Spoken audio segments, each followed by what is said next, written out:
So welcome digital marketers. आज की इस वीडियो में आप जानोगे टाइटल टैग ऑप्टिमाइजेशन के बारे में। टाइटल टैग ऑप्टिमाइजेशन कैसे किया जाता है और ये एक बहुत इंपॉर्टेंट पार्ट है ऑन पेज एसईओ स्ट्रेटजी का। तो आपको पता होना चाहिए कि टाइटल टैग ऑप्टिमाइजेशन क्या होना चाहिए।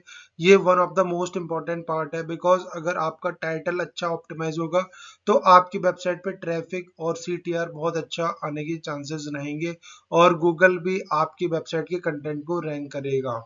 सो now we understood what is title tag optimization. तो टाइटल टैग ऑप्टिमाइजेशन का सिंपली मतलब है कि आपको अपना टाइटल एसईओ फ्रेंडली बनाना है, जिससे कि गूगल आपके वेबसाइट के टाइटल को समझकर ये समझ पाए कि आपकी वेबसाइट का कंटेंट किस बारे में है। और जब भी कोई यूजर कोई कीवर्ड सर्च करता है और अगर आपके टाइटल में वो कीवर्ड फाइंड आउट है या कीवर्ड प्रेजेंट्स है, तो गूगल आपके उस ब्लॉग को, उस हेडिंग को रैंक करने का ट्राई करता है सर्च इंजन पे। तो मेजरली आपको ये ध्यान रखना है कि टाइटल टैग आपको इसलिए लिखना है, टाइटल टैग ऑप्टिमाइजेशन इसलिए करना है कि गूगल आपकी वेबसाइट की विजिबिलिटी और उसकी रेलिवेंसी को इन्हांस कर सके Google search engine result page पे और आपकी वेबसाइट पे ट्रैफिक आने की पॉसिबिलिटी हो। So now we are going to discuss वो कौन से इंपॉर्टेंट पॉइंट है जो आपको ध्यान रखने हैं टाइटल टैग ऑप्टिमाइजेशन के टाइम। सो जो सबसे पहला मेन इंपॉर्टेंट फैक्टर है वो है relevance and clarity. So make sure जो भी आप टाइटल लिखो वो टू द पॉइंट हो और वो ज्यादा बड़ा ना हो और आपका जो टाइटल है वो लाइक अंडर 60 कैरेक्टर्स होना चाहिए और वेल ऑप्टिमाइज होना चाहिए। तो यहाँ पे आपको टू द पॉइंट लिखना है और जिससे कि यूजर को भी यहाँ पे समझ में आए आपका टाइटल और गूगल को भी समझ में आए। तो मेक श्योर आपका जो टाइटल है वो रेलिवेंट हो और टू द पॉइंट हो, तो बहुत अच्छा रहेगा। इसके अलावा जो नेक्स्ट इंपॉर्टेंट पॉइंट है वो है कीवर्ड प्लेसमेंट। तो कीवर्ड बहुत इंपॉर्टेंट रोल प्ले करता है किसी भी वेबसाइट की रैंकिंग में। तो मेक श्योर जो भी आप टाइटल लिखोगे वहां पे आप जितना बिगनिंग में अपना कीवर्ड ऐड करोगे तो उतना आपके ब्लॉग के रैंकिंग के चांसेस रहेंगे। सो आपको ये ध्यान रखना है कि जब भी आप लाइक टाइटल लिखते हो तो मेक श्योर आपका जो कीवर्ड है वो जितना बिगनिंग में आप स्टार्ट में लिखोगे उतना आपके रैंकिंग में हेल्प करेगा। बट इसके अलावा आपको ये भी ध्यान रखना है कि जो भी आप टाइटल लिखो वो नेचुरल दिखना चाहिए। ऐसा ना लगे कि आपने कीवर्ड जबरदस्ती कहीं पे इंसर्ट कर दिया और उस टाइटल का कोई लॉजिक नहीं बन रहा है। तो मेक श्योर जो भी आप कीवर्ड प्लेसमेंट करो वो एज अ नेचुरल लगना चाहिए और यूजर को भी समझ में आना चाहिए। तो यहाँ पे कीवर्ड प्लेसमेंट आपके लिए बहुत इंपॉर्टेंट और मेजर इम्पैक्ट क्रिएट करता है अगर आप इसको बिगनिंग में प्लेस करते हो टाइटल के।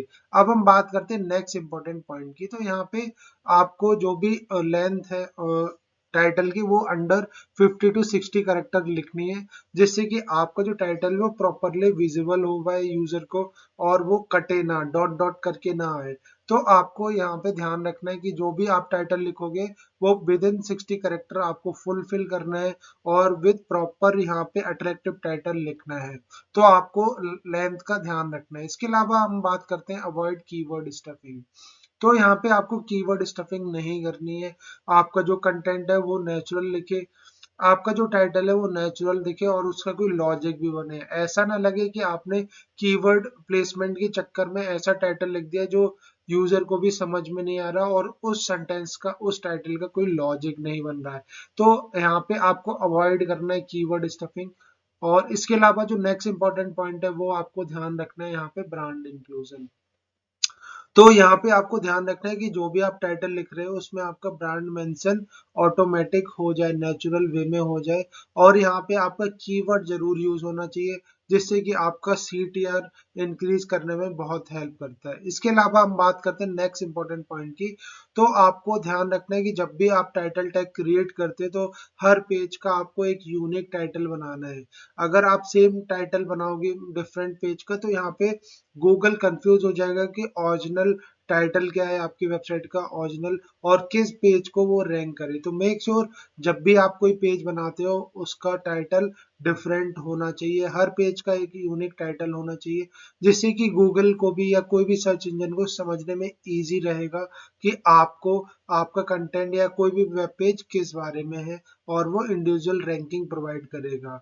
इसके अलावा नेक्स्ट इंपॉर्टेंट पॉइंट आपको यहाँ पे ध्यान रखना है कि जब भी आप कोई टाइटल लिखते हो तो उसमें थोड़ा इमोशनल टच दो जिससे कि यूजर आपके वेबसाइट पे जल्दी से क्लिक करने के चांसेस होंगे और आपकी वेबसाइट का CTR इंक्रीज होगा। अब यहाँ पे हम बात करते हैं नेक्स्ट इंपॉर्टेंट पॉइंट की। तो नेक्स्ट इंपॉर्टेंट पॉइंट है, तो यहाँ पे रेगुलरली आपको काम करना है, रेगुलरली आपको टेस्ट करते रहना है कि अगर आप टाइटल में क्या क्या वेरिएशंस ला सकते हो जिससे कि आपकी वेबसाइट का कंटेंट और CTR इंप्रूव हो सके। इसके अलावा जो नेक्स्ट इंपॉर्टेंट पॉइंट है वो है स्कीमा मार्कअप। तो यहाँ पे आपको स्कीमा मार्कअप इम्प्लीमेंट करना है। अगर आपकी वर्डप्रेस की वेबसाइट है तो आप इसका प्लगइन्स के थ्रू भी ऑप्टिमाइज कर सकते हो। तो यहाँ पे आपको स्कीमा मार्कअप का यूज करना है जिससे कि गूगल आपकी वेबसाइट को और अच्छे से समझ पाए और आपकी जो वेबसाइट का कंटेंट है वो रिच स्निपेट्स में रैंक कर सके और आपकी वेबसाइट की विजिबिलिटी इंक्रीज कर सके।